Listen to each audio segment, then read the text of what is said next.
Speaks podcast. With me is the world famous Joe Bravo. And I had the privilege of going to high school with him. And I remember seeing some of his original work. But now he's famous throughout the world, doing both murals and tortilla art. How you doing, Joe? I'm doing well, thank you. Blessed by God with health and family. There's a lot of murals here in Wilmington, but my favorite one is still yours. You know, Thank you. you did murals back in the days when it was still going with paintbrushes. Now these people are making murals. They're all spray paint. Well, paintbrush is a tool, same as a spray can is. It's what people are more comfortable with using. And I've seen some fabulous graph murals done with, paint or rather spray can. You do some spray painting yourself now? Actually, I never got into it. I tried in college to do airbrushing, and that was a big thing back then. But I was more like I throw myself at the project. That's why I love paintbrushes. You can stipple with them, like stab the wall. You can swash it, swipe it, whatever you want. So I know you've done murals all over the world. What other places have you actually done murals? Cuba and Havana. I was there when in 2018. There's a little group called Mural that's based out of a suburb in Havana called Lawton. And they got like this old water tank converted to an art gallery. Then they got a couple more buildings. But so they teach the community the arts, dancing, mural painting, and they have murals all around that community. Well, I studied in Mexico City when I was younger, but I'm more known for my tortilla paintings, my tortilla artworks, and that I've had exhibits all over the world, like in Hong Kong, Park City, Utah. I was nominated for Food Network Awards, so I went to Miami for that filming. So things, and I've appeared on TV, like on the Tyra Banks show. Lately, I was in To Tell the Truth, and people had to guess who the real tortilla artist was. It was me and two imposters, and nobody guessed me. Oh yeah. It had a celebrity panel in the studio audience, and they guessed the other person, and they had this woman artist there, and she was really good, and everybody thought it was her. I love your tortilla art, but what I'd really like to concentrate on today for today's show is talking about your mural in the city of Wilmington, which is on the Will Hall Park, which is Wilmington Recreation Center, but everybody calls it Will Hall Park. To me, it's still one of my favorites. What inspired you to actually do this one? First, I approached it. There was this new program called the Citywide Mural Project that had been started, or the Citywide Mural Program that had been started by Judy Baca. She asked for funding from the city, and she got it. So she wanted to hit or start funding murals throughout LA.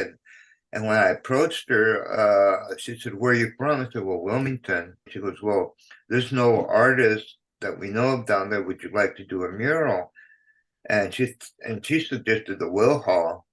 And I went and took a look at it, and I said, "Sure, I'd be happy to." So, she got me some people, our crew, local people, and started painting the mural. But I pretty much came up with a design of having a rainbow, and I talked to some of the homies there, and they suggested, well, maybe an anti-violence, anti-gang banging mural would be good. So I came up with this idea of that, and the shadows are on the bottom are. I don't want to put any names or faces that people would recognize, because that would probably inspire more violence than anything. So I made them dark shadows, meaning they're anonymous or they can be anybody. By the shadows, you're talking about the silhouette. Yeah, the silhouette. Yeah, so a lot of thinking went into, most of the painted part is towards the top of the mural where I had to model and, use shading and all that. So right in the middle, you have a family right there. What does that represent? That was the quintessential Latino family, the father, the mother, and the child that they have. Well, first of all, when I painted, I didn't have that. I just had the male and the female. This is back in the 1976, 77, when I painted it. It was just the homie and his girlfriend, wife, whomever, holding hands, and where the fist met, that was where the heart of a Aztec angel was, and there was no child. But when I went back to restore in 1996, I think I wanted to make it have more of a spiritual, emphasis, meaning to it. So I painted the wings white and made it more about Jesus in the center, because we did have the quote, "Father, forgive them, for they know not what they do," way on the top. And that was Art Cepeda's suggestion that we put that up there. So this goes in line more with that saying, meaning it has a Christian foundation to the mural. So I put Jesus up there, and then we added the child, like the innocent victim from all the gunplay that happens, that gets caught in the crossfire. So what's the significance of the snake on the side? The snake is evil that we're dragged into. It starts very innocently, it starts very slow, and then it's like the tongue grabbing you by the leg. You're thinking, "Oh, I can just get away from this," but you can't. You just get more dragged into it, and that tongue's going to drag you into that dark hole in between the teeth.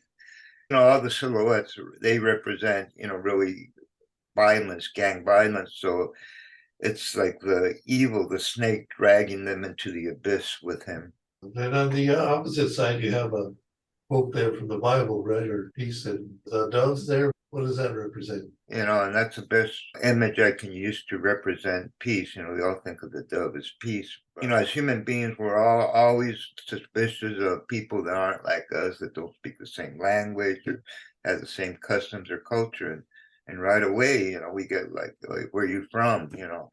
But I'd rather we have a different approach, like to learn from them. When I meet somebody from a whole different part of the world, I want to know more about them, what they eat, what their food is, what their belief system is, rather than putting a wall and saying, "Stay away from me and don't, what do you call it, influence my culture," or "I don't want any of your new ideas," because that's how we progress so much, by sharing ideas, different cultures coming together. That's what makes this country, as great as it is by all the different drafted cultures that came together and built this country, Chicano culture. But it's a beautiful culture. It's an artistic, the Latino Mexicano culture that's where I'm from. It's beautiful.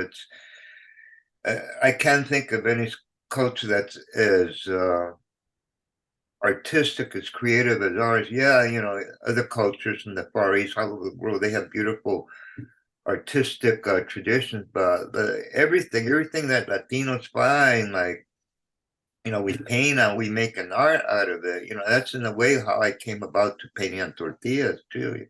Walls, we have always painted on walls, the Aztecas, the Maya, In fact, I saw some of the Maya murals when I went to Mexico, and they're beautiful. I knew you in high school, and I remember you always were carrying your portfolio with you, and everybody always wanted to see your work. Yeah. It was amazing to see how you evolved. Is there any teachers that at the school that actually inspired you? But in high school, it was, of course, all the art teachers, Miss McCorkle, Oh, yeah. Mr. Johnson, who looked like Kennedy, used to kid around. Mainly those two, and there was Miss Nisi, I think, Japanese American teacher. Oh, yeah. Yeah, she Beautiful. did did she do the pottery class with Gina? Yeah. And then there was Mr. Yamaguchi, but I think he taught math. Yeah. But he was good. I went from algebra that I flunked, and then I took high school math, and I got an A in it, which shows how good of a teacher he was. Yeah, there were teachers that I liked that influenced me as a person, and some influenced me in the arts or taught me about the arts. But a lot of it, my art, really I learned on my own, because once I went to college, then I really started learning about more about the basics, the principles of art, way we use our art history, that really didn't get into it that much in high school. I took like several classes on the history of art in the whole world, and they had these two huge books, and you have to take like 2 years of it. No, that was really good because learn about Polynesian art, African art, European art, and how it inspired or how modern artists have used some of that art to influence their contemporary art. So Is that what you majored in college, art? actually, I majored in commercial art or graphic design because there wasn't. I knew I wasn't gonna really find work as a muralist or a painter. You know, it was almost impossible unless you're really good and become really famous. But so I studied something that was more realistic, like graphic design or how to make brochures, how to design, two-dimensional art, you call it too, billboards, anything that you use for advertising, politics, you use graphic design. So a degree in graphic design, I would say. Well, so once you got out of college, what's the first job or what you consider your first job? It was at a print shop, actually in Northridge, and I was like the graphic designer, like somebody wanted an ad, and I would design it. Back then, it was just all cut and paste, no computers. But then I got fired because I was inexperienced, so I just kept working at it, because back then you had to learn how to cut and paste with an Exacto, and so and being a Chicano, I guess we're good with blades. So no, I'm just kidding. Oh, So I use an Exacto knife, and I used to do these beautiful ads, and then I would start constructing also prototypes like boxes, for say a CD. I had to make all the cuts and the bolts. So, so that was kind of interesting. Archie, what do you consider your big break in the art world? What do you consider was your starting Uh, when you think, hey, this is what I'm gonna do for my life? Exhibiting. I had a show at the Mexican Cultural Institute on Alvera Street. It's a downstairs gallery at in the corner of the Zocalo. But anyway, once I had that exhibit, then that's when I guess I went international because then I came out in the news, and then Gail Anderson came and did a morning show with me, and then Agustin Gurs, he was with the LA Times. This was in 2007, and he did a story on me with pictures. Then it came out in the calendar section of the LA Times. So that's when I guess I really went big. So then everybody was calling me. A producer for Tyra Banks called me, asked me if I wanted to be in the Tyra Banks show, and I said sure. So I was in the Tyra Banks show, and then I went. This marketing company hired me to go exhibit my artwork in Hong Kong at in a shopping mall, because everybody in Southeast Asia goes to Hong Kong to shop. They have all the Givenchy's, I don't know what the name brands, the big name brands. But anyway, they go there, and so the malls are about 7 stories high. They're huge. So in the main lobby, they made a set for me, like an art gallery set. They hung my tortilla works, about 20 pieces I had shipped. So I gave interviews to the Hong Kong Economic Times, local TV stations. So that was kind of big. And then after that, I came back. Then I went to Park City, Utah, and Miami. So in 2007, I got really, well known, and I thought 2008 was going to be great.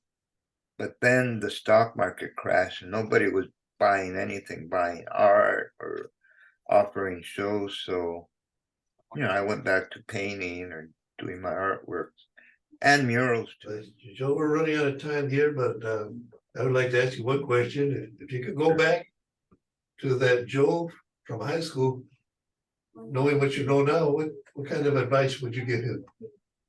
I don't know. I guess focus more on your art more. I mean, it's much. I mean, I mostly drew in class. I didn't really draw or do art that much out of class. I was just do more art. Anyway, I'd like to say thank you very much for being here today. We have to, I'm gonna run out of time here, so it's gonna turn us off. But I want to thank you very Okay. much. Is there anything you might want to add and say to people? Just to thank you for inviting me, and I want to encourage the people in Wilmington to, keep the community beautiful like you've done over the years, and don't get discouraged by some of the bad things that happen. Just work to, everybody pitch in, whatever your calling is in life, to make Wilmington for the better of everybody living there. And thank you for inviting me, Mike, on this show. And it's always good to talk to you and to the community. Great, thank you for being here, Joe. All right. Next time we'll talk more about tortillas, huh? All right. Cuídate. Thank you. So let me ask you a favorite question. Would you rather have Shakira or Selena? Who? Shakira or Selena? Are they still alive? No. Which is more your favorite as far as their talent? I mean, I think Shakira has had more time to develop it for obvious reasons. Selena was young when she passed away, and she was at Tejana, right? No, she was really talented. But Carlos Santana or Tito Puente? I play guitar, so of course Carlos Santana, but Tito Puente's the kind of like the premier congueros. Mexico or Cuba? Mexico, Cuba? Yes. As far as, well, where to live, or the people, the food, a little bit of both, a little bit of everything. Now, which place would you rather be? probably Mexico.